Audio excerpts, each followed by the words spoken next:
નમસ્કાર વિદ્યાર્થી મિત્રો, ઘણા સમય પછી આપણે અહીંયા ઓનલાઈન મળવાનું થાય છે. આશા રાખીએ છીએ કે ઘરે બધા સલામત હશો અને ઘરે જ રહી અને સેફ હશો તમે બધા. તો અહીંયા પરેશ પુરોહિત આપણી સમક્ષ રસાયણ વિજ્ઞાનનું એક ચેપ્ટર છે જેનું નામ છે દ્રાવણો, જેને આપણે કહી દઈએ સોલ્યુશન્સ. તો એના કેટલાક કન્સેપ્ટ હવે આપણે ફરી આપણા જે વિદ્યાર્થી મિત્રો છે ધોરણ 11 માંથી ધોરણ 12 માં આવી ચૂક્યા છો. 11 માંની એક્ઝામ નથી આપવાની હતી નહીં, આપણે ડાયરેક્ટ ધોરણ 12 માં આવ્યા છો એટલે નસીબદાર પણ ગણો તમે લોકો. તો આ દ્રાવણો ચેપ્ટર છે સોલ્યુશન્સ, જેને આપણે ઇંગ્લિશમાં કહીએ, તો એના ઓલરેડી બધા જે વિડીયોઝ લેક્ચર્સ છે એ તમને મોકલેલા છે. આપણે આશા એવી રાખીએ છીએ કે તમે બધા જ વિડીયો જોયા હશે, કન્સેપ્ટ તમે બધા એકવાર ક્લિયર કર્યા હશે. છતાં પણ ફરીથી આ ચેપ્ટરના જે મેઇન કન્સેપ્ટ છે, જે અગત્યના સૂત્રો છે, એ ફરી આપણે એક રિવિઝનના ભાગરૂપે અહીંયા કેટલાક વિડીયો લેક્ચર્સ કરી રહ્યા છીએ. તો વિદ્યાર્થી મિત્રો ખાસ ધ્યાનમાં રાખજો. તો કેટલીક બેઝિક ચીજ આપણે જાણીએ. તો ચેપ્ટરનું ટાઇટલ છે દ્રાવણો સોલ્યુશન્સ. તો પહેલો જ આપણને એક પ્રશ્ન એવો થાય કે ભાઈ દ્રાવણ કોને કહેવાય? સૌથી મહત્વનો એક બેઝિક જે શબ્દ છે આપણી પાસે કે દ્રાવણ એટલે શું પ્રશ્ન આવે.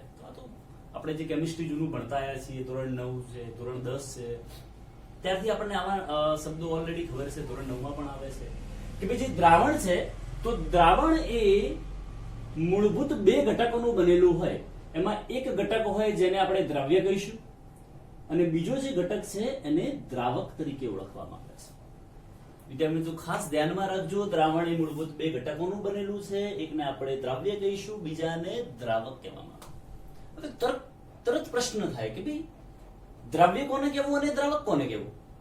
તો જે ઘટકનું પ્રમાણ ઓછું હોય તેને દ્રવ્ય કહેવાય અને જે ઘટકનું પ્રમાણ વધારે હોય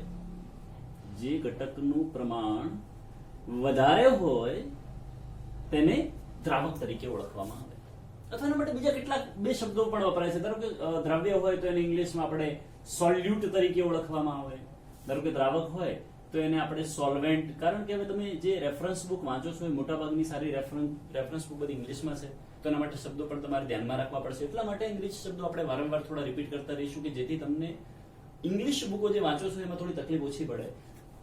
તો દ્રવ્યને આપણે સોલ્યુટ કહીશું, દ્રાવકને સોલ્વેન્ટ તરીકે ઓળખવામાં આવે. આપણે એવું કીધું કે ભાઈ જે ઘટકનું પ્રમાણ ઓછું હોય તેને દ્રવ્ય કહેવાય, જે ઘટકનું પ્રમાણ વધારે હોય એને દ્રાવક કહેવાય. તો પ્રમાણ નક્કી કઈ રીતે કરવું? પ્રશ્ન આ છે.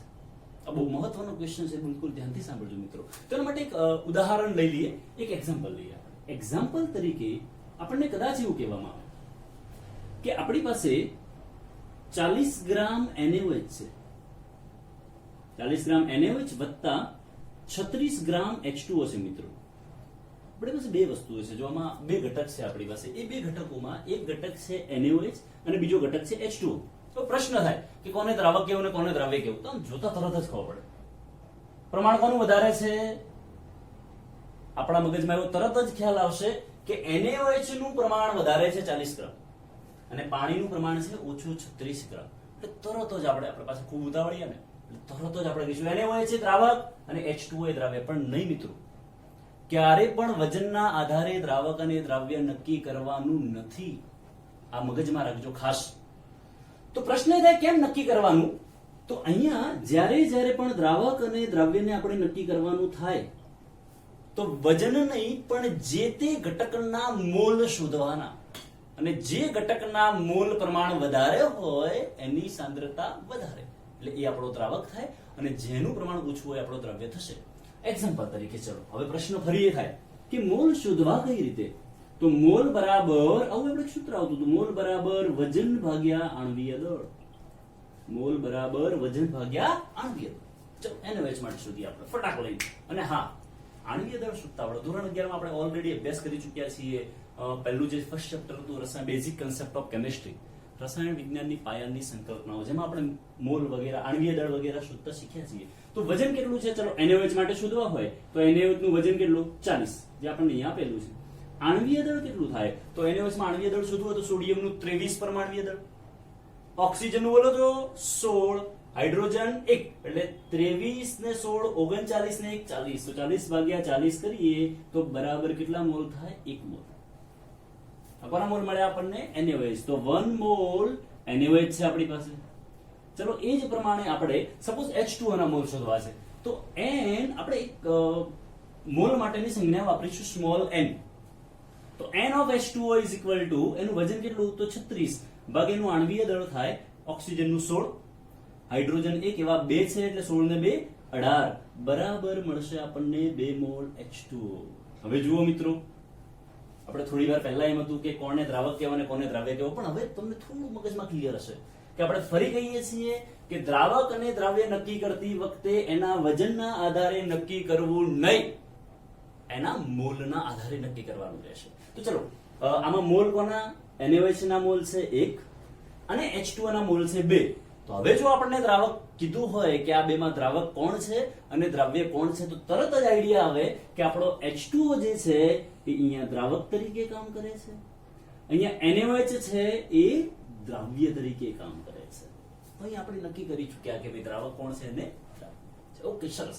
ચલો તો આપણે ફરી પાછા કન્સેપ્ટ પર આવી જઈએ કે ભાઈ દ્રાવણ કોને કહેવાય, એમાં કયા કયા ઘટકો હોય, દ્રાવક હોય, દ્રવ્ય હોય, જેનું પ્રમાણ વધારે હોય એને દ્રાવક કહેવાય, ઓછું હોય એને દ્રવ્ય કહેવાય. વધારે ને ઓછું કઈ રીતે નક્કી કરવું તો એના મોલના આધારે નક્કી કરવામાં આવે. પણ એક બેઝિક જે દ્રાવણની આપણે વ્યાખ્યા આપવી છે કે ભાઈ આપણને એવું કહેવામાં આવે કે ભાઈ દ્રાવણ ની વ્યાખ્યા આપવી છે તો દ્રાવણની વ્યાખ્યા શું આપી શકાય? તો ધ્યાનથી સાંભળજો મિત્રો, બહુ જ એકદમ સિમ્પલ અને સરળ છે કે જ્યારે બે કે બે કરતા વધારે પદાર્થો એકબીજા સાથે મિશ્ર કરવામાં આવે.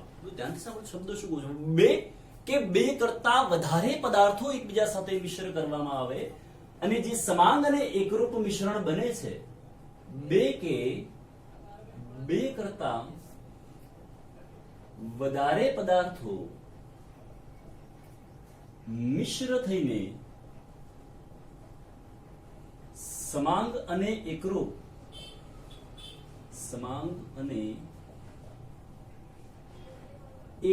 મિશ્રણ બને છે જેને આપણે દ્રાવણ તરીકે ઓળખીએ છીએ. બહુ ઇમ્પોર્ટન્ટ શબ્દ છે, સમાંગ અને એકરૂપ મિશ્રણ. હોમોજીનસ મિક્સચર જઈએ ને જેને આપણે બે પ્રકારના મિક્સચર આવે, વન ઇઝ હોમોજીનસ મિક્સચર અને અનધર ઇઝ હેટરોજીનસ મિક્સચર. તો બેમાં ફરક શું છે? ઘણી વાર એવું થાય કે what is homogeneous and what is heterogeneous. સમાંગ અને એના માટે એક શબ્દ વાપરે સમાંગ મિશ્રણ અને વિષમાંગ મિશ્રણ. તો સમાંગ કોને કહેવાય અને વિષમાંગ કોને કહેવાય? તો દ્રવ્ય જ્યારે દ્રાવકમાં સંપૂર્ણપણે ઓગળી જાય છે, બિલકુલ ધ્યાનથી સાંભળજો કે દ્રવ્ય જ્યારે દ્રાવકમાં સંપૂર્ણપણે ઓગળી જાય છે તો આપણે જેમ કે એક્ઝામ્પલ તરીકે લઈએ, ખાંડ હોય, ખાંડને તમે એક ગ્લાસ લો, એક ગ્લાસમાં પાણી ભરી દઈએ આપણે, પછી એમાં તમે ખાંડ નાખો અને થોડું હલાવો તો ફટાફટ ખાંડ ઓગળી જાય છે. તો ખાંડ ઓગળે છે, આપણને દેખાતી નથી અને જે દ્રાવણ બનાવે છે એને કહેવાય સમાંગ દ્રાવણ. પણ એક્ઝામ્પલ તરીકે ચલો આપણે બીજું વિચારીએ કે રેતી. ચલો નીચેથી રેતી લઈ લીધી, બીજો એક ગ્લાસ લીધો, એમાં સેમ પાણી લઈ લઈએ, એટલું જ પાણી જેટલું પહેલામાં લીધું હતું, એટલે કદાચ એને ખોટું પણ ના લાગે, અને એમાં તમે કદાચ રેતી નાખી દો તો એ રેતી પેલા પાણીમાં ઓગળતી નથી અને જે મિશ્રણ બને છે એને કહેવાય વિષમાંગ મિશ્રણ અથવા વિષમાંગ દ્રાવણ, જેને કહેવાય હેટરોજીનસ મિક્સચર. તો આપણે જે આજે અભ્યાસ કરવાનો છે અથવા આ ચેપ્ટરમાં જે અભ્યાસ કરવાનો છે એ દ્રાવણનો અભ્યાસ કરવાનો છે. તો એક બીજો પ્રશ્ન પણ છે, નાનો બીજો કોન્સેપ્ટ પણ તમને સમજાવું છે, કદાચ આગળ પણ આપણને ફરીથી કામ આવશે, કે આપણે જે દ્રાવણમાં દ્રાવ્ય ઘટક કણ છે એનું કદ, એની સાઈઝના આધારે પણ આપણે એને અલગ ડિવાઈડ કરી શકીએ. કે જો દ્રાવણમાં, એના માટે આપણે 3 શબ્દો વાપરીએ છીએ. એક દ્રાવણ વિશે થોડો અભ્યાસ કરીશું, અથવા એને એક બીજો શબ્દ વાપરવો તો સાચું દ્રાવણ પણ કહેવાય, ટ્રુ સોલ્યુશન. બીજો એક શબ્દ વાપરી દઈએ કલીલ, અને ત્રીજો એક શબ્દ આવશે આપણી પાસે, એને કહી દઈએ આલંબન અથવા નિલંબન. આલંબન અથવા નિલંબન. મિત્રો 3 શબ્દો ખાલી સમજજો, બહુ ઇમ્પોર્ટન્ટ છે કે ભાઈ ચલો સાચું દ્રાવણ અથવા તો દ્રાવણ કોને કહેવાય? તો જેમાં આપણો જે દ્રાવ્ય ઘટક કણ હોય એ દ્રાવ્ય ઘટક કણનું કદ લેસ ધેન 1 નેનોમીટર હોય. બહુ જ ઇમ્પોર્ટન્ટ વસ્તુ છે આ, ઘણી વાર ક્યાંક ને ક્યાંક ઇમ્પોર્ટન્ટ છે આપણને. લેસ ધેન 1 નેનોમીટર એટલે કે 1 નેનોમીટર કરતા ઓછું. અને જ્યારે જ્યારે પણ કદ 1 નેનોમીટર કરતા ઓછું હોય ત્યારે આપણને દ્રાવ્ય નરી આંખે સરળતાથી જોઈ શકાતો નથી. અથવા તો ઘણીવાર એવું પણ લખી શકાય, અથવા ઓર કરીએ આપણે લેસ ધેન 10⁻⁹ મીટર, કારણ કે નેનોમીટર બરાબર કેટલા થાય 10⁻⁹ મીટર, જે ઓલરેડી તમને ખબર છે, આપણે ધોરણ 11 માં ભણી ચૂક્યા છો. ઓકે, તો કલીલ કોને કહેવાય? વોટ ઇઝ કલીલ? અથવા એને ઇંગ્લિશમાં કહેવાય કોલોઇડ. એના માટે એક શબ્દ વપરાય છે કોલોઇડ. આપણે ઘણા બધા જીવંત એક્ઝામ્પલ છે, રૂટીન લાઈફમાં ઘણા બધા એવા એક્ઝામ્પલ્સ છે જે કલીલના છે. તો ચલો, કલીલ કોને કહેવાય? તો જેમાં દ્રવ્ય ઘટક કણનું કદ 1 નેનોમીટર થી માંડી અને 1000 નેનોમીટર સુધી હોય. કેટલાથી કેટલા સુધી? 1 નેનોમીટર થી 1000 નેનોમીટર સુધી જેમાં દ્રવ્ય ઘટક કણનું કદ હોય એવા મિશ્રણને આપણે શું કહીશું? કલીલ. એક્ઝામ્પલ, એક બે એક્ઝામ્પલ લખી દઈએ. એક્ઝામ્પલ તરીકે હું તમને કહી દઉં, દૂધ હોય, છાશ છે, એટલે આપણા કલીલના એક્ઝામ્પલ છે. તો આલંબન અથવા નિલંબન કોને કહેવાય? તો એના માટે એક શબ્દ છે ઇંગ્લિશમાં જેને આપણે સસ્પેન્શન કહીશું. અને એનું એક એક્ઝામ્પલ આપું તમને, જે ઓલરેડી તમે રૂટીનમાં જોયું છે. એક્ઝામ્પલ તરીકે આપણે જે નાના બાળકો હોય, નાના બાળકોને તાવ વગેરેની બોટલ હોય, પેરાસિટામોલ વગેરેની, અને બોટલને અથવા મોટા માણસો માટે પણ ઘણીવાર બોટલ વપરાય છે. તો એ બોટલને તમે લાંબા સમય સુધી પડી રાખો તો ધીમે ધીમે એમાં શું પેલું નીચે બેસી જાય છે. એ કણો નીચે બેસી જાય છે. એનું કારણ શું? એની ઘનતા વધારે છે. એનું ઘનતા વધારે છે એનો મતલબ કે એનું કદ વધારે હોવું જોઈએ, તો જ એની ઘનતા બરાબર આપણે એવું વિચારીએ કે density is equal to weight by volume. તો અહીંયા જે પેલા કણો નીચે બેસી જાય છે એનું કારણ છે એનું શું? વેઇટ છે, એનું વજન વધારે છે. જેટલું વજન વધારે છે એટલે એની ડેન્સિટી શું હશે? વધારે હશે. હવે વજન વધારે છે એટલે કણ મોટા હોવા જોઈએ થોડા, કે જેના કારણે થઈને એનું વજન વધારે હશે. તો આપણો પ્રશ્ન એ છે કે સસ્પેન્શન અથવા નિલંબન કોને કહેવાય? તો જેમાં દ્રવ્ય ઘટક કણનું કદ, ખાસ યાદ રાખજો મિત્રો, કે 1000 નેનોમીટર થી પણ વધારે હોય એને આપણે આલંબન અથવા નિલંબન અથવા એને સસ્પેન્શન તરીકે ઓળખવામાં આવે છે. આ બે શબ્દો છે જે આપણે આગળ પણ કામ આવશે. આના પર તો આખું ચેપ્ટર છે આપણે, સરફેસ કેમિસ્ટ્રી. અને બહુ ઇમ્પોર્ટન્ટ અને મસ્ત સરળ મજાનો કેમિસ્ટ્રીનો ખાસ ટોપિક છે. તો 3 શબ્દો સમજી આપણે: સાચું દ્રાવણ, ટ્રુ સોલ્યુશન, કોલોઇડ્સ એન્ડ સસ્પેન્શન. આ શેના આધારે આપણે ભાગ પાડ્યા? કે એમાં રહેલા ઘટક કણનું કદ કેટલું છે એના આધારે આપણે પ્રકાર પાડ્યા. તો જો 1 નેનોમીટર અથવા એના કરતા નાનું હોય તો સાચું દ્રાવણ કહેવાય. હા, બીજી ઇમ્પોર્ટન્ટ વસ્તુ, તો જે સાચું દ્રાવણ છે એને આપણે બીજું લખવું હોય તો સમાંગ મિશ્રણ તરીકે લખી શકાય, કે જેમાં ઘટક કણ અથવા દ્રવ્ય સંપૂર્ણપણે દ્રવ્ય થઈ ગયો હશે. પણ કલીલ અથવા નિલંબન જે છે એને આપણે વિષમાંગ અથવા તો હિટ્રોજીનસ દ્રાવણ તરીકે લખવું હોય તો લખી શકાય. આ યાદ રાખજો. તો આપણે બે શબ્દો છે, વોટ ઇઝ હોમોજીનસ મિક્સચર અને હોમોજીનસ મિક્સચર તરીકે ઓળખશું આપણે, અને આ જે વિષમાંગ છે અને આપણે હિટ્રોજીનસ તરીકે ઓળખીશું. તો આપણે એક વસ્તુ ધ્યાનમાં રાખીશું. તો ત્યારે બેઝિક આપણે સમજી રહ્યા છીએ કે ભાઈ દ્રાવણ કોને કહેવાય, એમાં કયા કયા ઘટક કણો હોય. પણ હવે એક પ્રશ્ન એ થાય, આપણે ઉદાહરણથી એક પ્રશ્ન સમજીએ કે ધારો કે એક્ઝામ્પલ તરીકે આપણી પાસે એક ગ્લાસ છે. ગ્લાસ તો ઢગલો છે આપણી પાસે, આપણે માર્કેટથી દોરવા છે, કોઈ પૈસા થતા નથી આપણે, તેમાં કંજુસાઈ કરવાની, થોડો મોટો ગ્લાસ દોરવાનો. ચાલો, આપણી પાસે એક ગ્લાસ, અને એ ગ્લાસમાં આપણે નાખી દીધું પાણી. પાણીથી ભરેલો ગ્લાસ છે, ફૂલ ઓફ વોટર. થોડું ઓછો રાખીએ એટલે બહારથી કઈ નાખવાનું હોય તો ઢળી ના જાય પાણી. ઓકે, સરસ. હવે આ ગ્લાસના જે પાણી ભરેલો છે એમાં બહારથી આપણે એક નાખી દઈએ, કામ કરીએ, એમાં ખાંડ નાખી દઈએ. જનરલી આપણને પ્રશ્ન થાય કે સારું, મોટા ભાગે ખાંડ ને મીઠું જ નાખવાનું, કારણ સસ્તું છે એટલા માટે. ઓકે, ચલો. તો હવે બહારથી જ્યારે ખાંડ નાખવામાં આવે છે તો ખાંડ એ પાણીમાં સંપૂર્ણપણે ઓગળી જાય છે. બિલકુલ ધ્યાનથી સાંભળજો મિત્રો. તો અહીંયા જે પાણી છે એ આપણો દ્રાવક છે અને જે ખાંડ છે એ આપણું દ્રાવ્ય છે. આટલા સુધી ઓકે છે, સમજણ પડે છે સાહેબ, કોઈ ઇશ્યુ નથી. આ તો ખબર છે અમને સાહેબ, પાણી દ્રાવક છે, એના તો નવમાં ભણતા હતા, એમાં શું નવાય છે. પણ પ્રશ્ન એ છે કે એ જ વસ્તુમાં હવે મારે એને ધીમે ધીમે થોડો શરબત તરફ લઈ જવો છે. તો એક બીજું કામ કરું, બહારથી બીજું એક પદાર્થ નાખી દઉં. એ પણ સસ્તું આપણી પાસે મીઠું,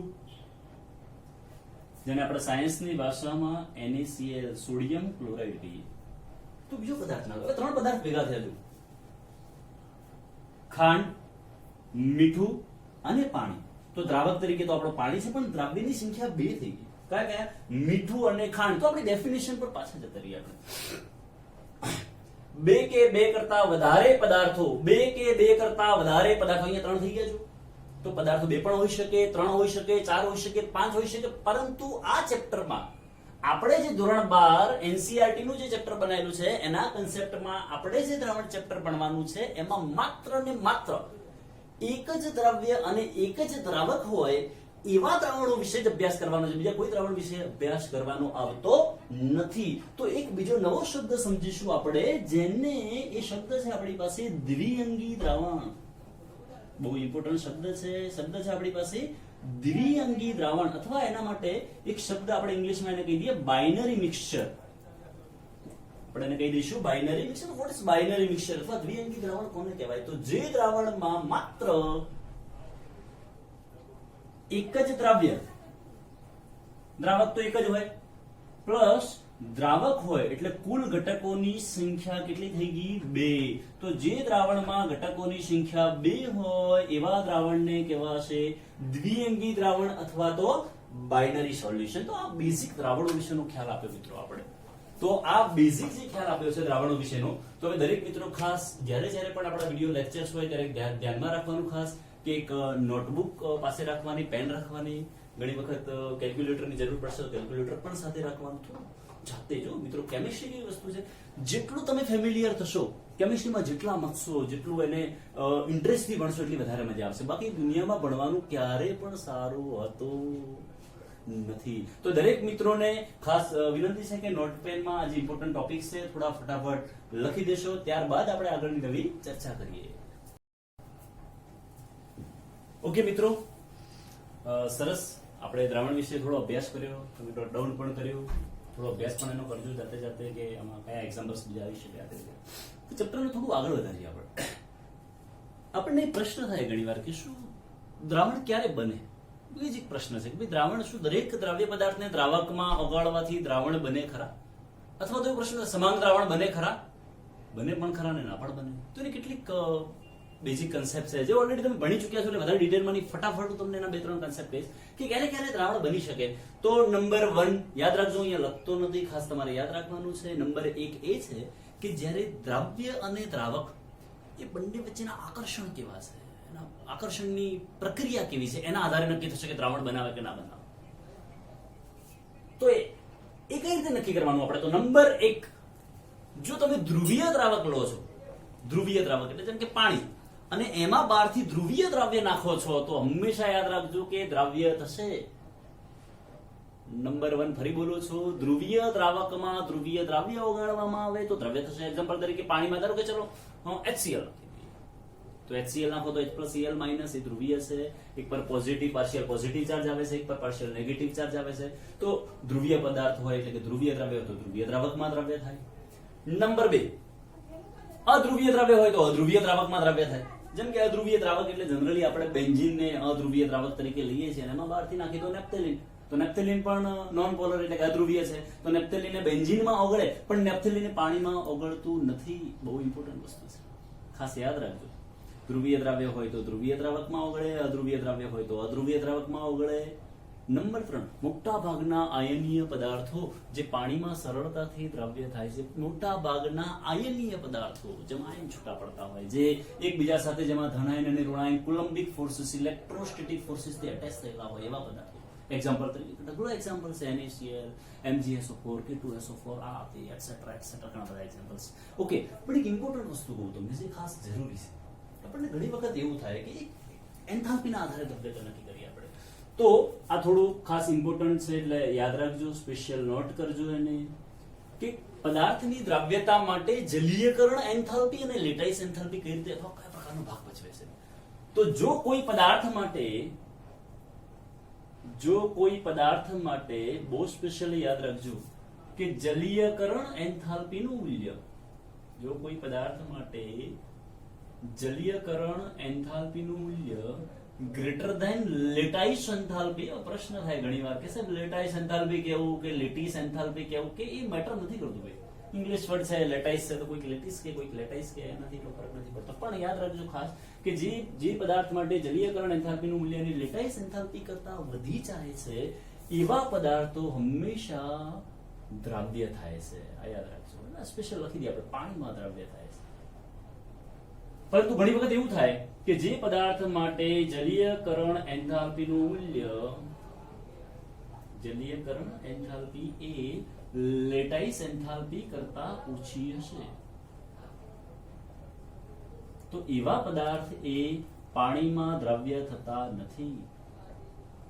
પાણીમાં દ્રાવ્ય થતા નથી એટલે એન્થાલ્પીના આધારે આપણે નક્કી કર્યું કે પદાર્થ પાણીમાં દ્રાવ્ય થાય કે ના થાય. જો જલીયકરણ એન્થાલ્પીનું મૂલ્ય વધારે હોય તો ઇઝીલી ડિસોલ્વ થઈ જાય, ઇઝીલી સરળતાથી દ્રાવ્ય થઈ જાય. પણ જો એની લેટાઇસ એન્થાલ્પી એટલે એના બંધને તોડી અને આયનોમાં ફરી પાછું રૂપાંતર કરવા માટે જે એન્થાલ્પી આપવી પડે છે ને લેટાઇસ એન્થાલ્પી, જો ઓલરેડી ધોરણ 11 માં બધા કન્સેપ્ટ આપણે ભણી ચૂક્યા છીએ. તો લેટાઇસ એન્થાલ્પી વધારે હોય તો દ્રાવ્ય થતા નથી, જલીયકરણ એન્થાલ્પી વધારે હોય તો સરળતાથી દ્રાવ્ય થાય છે. ઓકે, સરસ. તો આ તો દ્રાવણ કઈ રીતે બને છે એની થોડી ચર્ચા કરી. આપણે થોડી ફટાફટ રિવિઝન ક્લાસ છે એટલે થોડું ફટાફટ ચર્ચા કરીશું. થોડું ધ્યાનમાં રાખજો, બુક સાથે રાખજો, બુક વાંચતા રહેજો. ઓકે, હવે ઘણી વખત એવું થાય કે શું દરેક વખતે દ્રાવ્યને પાણીમાં જ નાખવામાં આવે છે? તો ના. જો તમે દ્રાવ્યને પાણીમાં નાખીને દ્રાવણ બનાવો છો, જો દ્રાવ્યને પાણીમાં નાખીને દ્રાવણ બનાવો છો તેને જલીય દ્રાવણ કહેવાય. પણ પાણી સિવાય કોઈ દ્રાવક લઈ લો, જેમ કે બેન્ઝીન આ તે વગેરે, બીજા કોઈ દ્રાવક, પછી ઇથર છે, ક્લોરોફોર્મ છે વગેરે, જો દ્રાવક તરીકે તમે લો છો તો એની બિનજલીય દ્રાવણ, એક્વસ સોલ્યુશન અને નોન એક્વસ સોલ્યુશન. આપણે ઘણીવાર નથી જોતા કે ચાલો ભાઈ Na+ છે, એના બ્રેકેટમાં લખ્યું છે AQ, જેને આપણે એક્વસ કહીએ, એનો મતલબ કે જલીય દ્રાવણ છે, પાણીમાં ઓગાળેલો છે. પણ ઘણી વખત એવું પણ હોય કે ચલો ભાઈ નોન એક્વસ હોય, આપણે એવું લખી દઈએ કે કોઈ પદાર્થ છે X અને એના બ્રેકેટમાં એવું લખી દઉં કે એનો મતલબ કે નોન એક્વસ, તો એનો મતલબ કે બિનજલીય છે. તો જો પાણીમાં ઓગળેલા હોય તો એને જલીય કહેવાય, પાણી સિવાય કોઈમાં ઓગળેલો તો એને બિનજલીય કહેવાય. હવે ચલો દ્રાવણ વિશેની બેઝિક. પણ પ્રશ્ન એ થાય કે આ દ્રાવણ કેટલા પ્રકારના હશે? તો દ્રાવણના મુખ્ય 3 પ્રકાર પાડી શકાય. હા, એ બહુ અગત્યની વસ્તુ છે કે દ્રાવણમાં ઓગળેલો જે ઘટક છે આપણો દ્રવ્ય, એ કઈ ભૌતિક અવસ્થા અથવા ભૌતિક સ્થિતિ ધરાવતો હશે?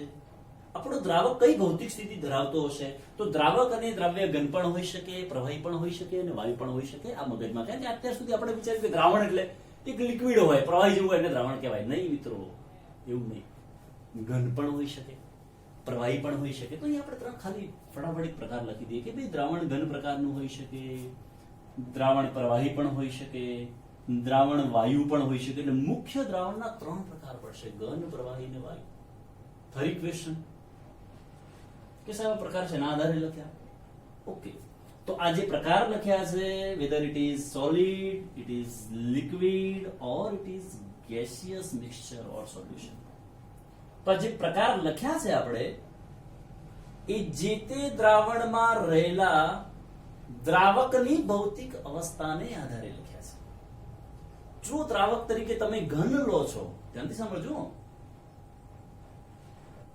સાંભળો છો ને? જો દ્રાવક તરીકે તમે ઘન લો છો તો એ વખતે દ્રાવણને ઘન દ્રાવણ તરીકે ઓળખાશે. પણ ધારો કે તમે દ્રાવક તરીકે પ્રવાહી લો છો તો પ્રવાહી દ્રાવણ કહેવાય. દ્રાવક તરીકે વાયુ હોય તો એને વાયુ દ્રાવણ કહેવાય. તો સિમ્પલ ફંડા છે, આમાં કઈ છે નહીં. લો સિમ્પલ, સરળ છે. દ્રાવક તરીકે જે પદાર્થ લીધો હોય. હા, એક બીજી વસ્તુ યાદ રાખો, પણ કેવું નામ લખીએ કે ભાઈ એક્સ કુમાર, વાય ભાઈ, અને પાછળ સરનેમ. પેલા છોકરાનું નામ લખીએ, પછી પપ્પાનું નામ લખીએ, પછી એની સરનેમ. અથવા કોઈ વાર એવું લખીએ કે સરનેમ આગળ રાખીએ, છોકરાનું નામ પપ્પા. એવું થાય પપ્પાનું નામ આગળ, છોકરાનું નામ પાછળ. પેલા છોકરા. એવી જ રીતે જયારે પણ દ્રાવણમાં લખતા હોઈએ તો હંમેશા યાદ રાખવાનું કે પહેલા દ્રાવ્ય લખાય અને પછી એનું દ્રાવક લખાય. આ યાદ રાખવાનું હંમેશા મિત્રો, ખાસ અગત્યની બાબત છે. એટલે આપણે આ છોકરો જે છે એને સરખાઈ દઈએ ડાયરેક્ટ કોના સાથે? દ્રાવ્ય સાથે. અને જે વાય ભાઈ છે એના પપ્પા છે એને કોના સાથે સરખાઈ દઈએ? આપણે દ્રાવક સાથે. તો પહેલા હંમેશા યાદ રાખજો કે દ્રવ્ય લખાય અને પછી દ્રાવક લખાય. ઘણી વાર એવું થાય કે દ્રાવ્ય ને દ્રાવક ભૂલી ગયા અને પેલા કુમારને ભાઈ યાદ રહી ગયા, એવું બને પાછું. એટલે આપણે આ યાદ રાખવાનું નથી, પરંતુ પહેલા દ્રાવ્ય લખાય પછી દ્રાવક. એક્ઝામ્પલ તરીકે ધારો કે આવું લખી દીધું આપણે, હું તમને એવું લખી દઉં કે વાયુ ડેશ ઘન. અથવા ઘણી વાર એવું પણ લખાય કે વાયુ અને પછી સ્લેશ કરી અને પાછળ ઘન લખાય છે. 2 મેથડ છે લખવા માટે. દ્રવ્ય પછી વચ્ચે ડેશ થાય છે અને દ્રાવક લખાય, યા તો સ્લેશ કરીને પણ દ્રાવક લખી શકાય. તો તેનો મતલબ શું થાય? આવું સિમ્પલ લખેલું અને એમાં આપણને એક ક્વેશ્ચન પૂછે, નોર્મલ ક્વેશ્ચન પૂછાય નહીં, નીટ જેડબલ ક્યારે આ ક્યાંય. પણ આ તો ખાલી આપણે પ્રશ્ન પૂછ્યું કે ભાઈ ચલો શું થાય? તમે દ્રવ્ય કોણ ને દ્રાવક, અથવા દ્રવ્ય કઈ અવસ્થા ધરાવે છે ને દ્રાવક કઈ? તો આમ સિમ્પલ ખબર પડે. વાયુ દ્રાવ્ય છે અને ઘન દ્રાવક છે. વાયુ દ્રાવ્ય અને ઘન દ્રાવક. તો આવા ઘન દ્રાવકના 3 પ્રકાર પડે. હું એક લખી દઉં, ચલો વાયુ ઘન. બીજો એવું લખી દઉં પ્રવાહી ઘન. બીજો એક્ઝામ્પલ લખી દઉં ઘન ઘન. તો મતલબ શું થાય? પ્રશ્ન છે દ્રવ્ય વાયુ દ્રાવક ઘન, દ્રવ્ય પ્રવાહી દ્રાવક ઘન, દ્રાવ્ય ઘન, દ્રાવક ઘન, દરેકમાં તમે જોશો તો દ્રાવકની ભૌતિક સ્થિતિ કઈ છે? ઘન છે. એટલા માટે આ દ્રાવણને કહેવાય ઘન દ્રાવક. એકદમ સિમ્પલ છે, સરળ છે. ઓકે, ચાલો. તો પ્રવાહી લખવું હોય તો મિત્રો કઈ રીતે લખી શકાય? એવી રીતે લખી શકાય કે વાયુ પ્રવાહી. ઓકે, સરસ. પછી એવું પણ લખી શકાય પ્રવાહી પ્રવાહી. ચલો, ત્રીજું એવું પણ લખી શકાય કે ઘન પ્રવાહી. એના પણ 3 પ્રકાર પડશે. પણ આ દરેકમાં તમે પાછળ જોશો તો દરેકમાં દ્રાવકની ભૌતિક સ્થિતિ કઈ છે? પ્રવાહી છે. એ જ પ્રકારે આમાં લખી દેવાનું કે ચલો ભાઈ ઘન વાયુ. ઓકે, સરસ. પછી બીજું લખી દઈએ પ્રવાહી અને એમાં દ્રાવક તરીકે વાયુ હોય. ત્રીજું લખી દઈએ દ્રાવ્ય વાયુ હશે અને દ્રાવક પણ કેવો હશે? વાયુ હશે. હવે પ્રશ્ન એ થાય કે તમને એક્ઝામ્પલ્સ કયા? તો એનસીઈઆરટી બુકમાં ઓલરેડી તમને પહેલા પણ એક્ઝામ્પલ ડિસ્કસ કરી લીધા છે. આપણે વિડિયો લેક્ચર્સમાં એટલે વધારે એ એક્ઝામ્પલ્સની ચર્ચા કરતા નથી. ઓકે, તો આ બધા એક્ઝામ્પલ્સ તમે જોઈ કાઢશો. વાયુ ઘન હોય તો H2O નું પેલેડિયમમાં અધિશોષણ છે. પ્રવાહી ઘન હોય તો એના પણ કેટલાક એક્ઝામ્પલ્સ એમાલ્ગમ વાળું આપ્યું છે આપણને બુકમાં, પણ એમાલ્ગમ આપ્યું છે. એમાલ્ગમ અને ધાતુનું મિશ્રણ. પછી ઘન હોય તો બધી મિશ્ર ધાતુ એમાં આવી શકે. તો એના એક્ઝામ્પલ્સ તમે એનસીઈઆરટી બુકમાં જોઈ શકો છો મિત્રો. તો ત્યાં સુધી આપણે જોયું કે દ્રાવણ કોને કહેવાય, દ્રાવણના પ્રકાર કયા કયા હોય, કયા પ્રકારના દ્રાવણની આપણે ચર્ચા કરવાની છે આ ચેપ્ટરમાં. પછી દ્રાવણ બનવા માટેની કઈ ખાસિયતો છે અથવા કયા કારણસર દ્રાવણો બની શકે છે. તો આ જે દ્રાવણો બન્યા છે એની સાંદ્રતા કઈ રીતે માપવાની, એના એકમો કયા કયા છે, જેનો આપણે નેક્સ્ટ ક્લાસમાં ડીપલી, થોડો ખાસ ડીપલી તો નથી કહેતા પણ સૂત્રોનો અભ્યાસ કરીશું કે કયા કયા સૂત્રો એના માટે લાગુ પડે છે. ઓકે, તો થેન્ક યુ મિત્રો. અને એક બીજી ખાસ જણાવવાની બાબત છે, આપણે વિશ્વકર્મા સંકુલ સંસ્થામાં ધોરણ 9 અને 11 માટે એડમિશનની પ્રોસેસ ચાલુ થઈ ગઈ છે.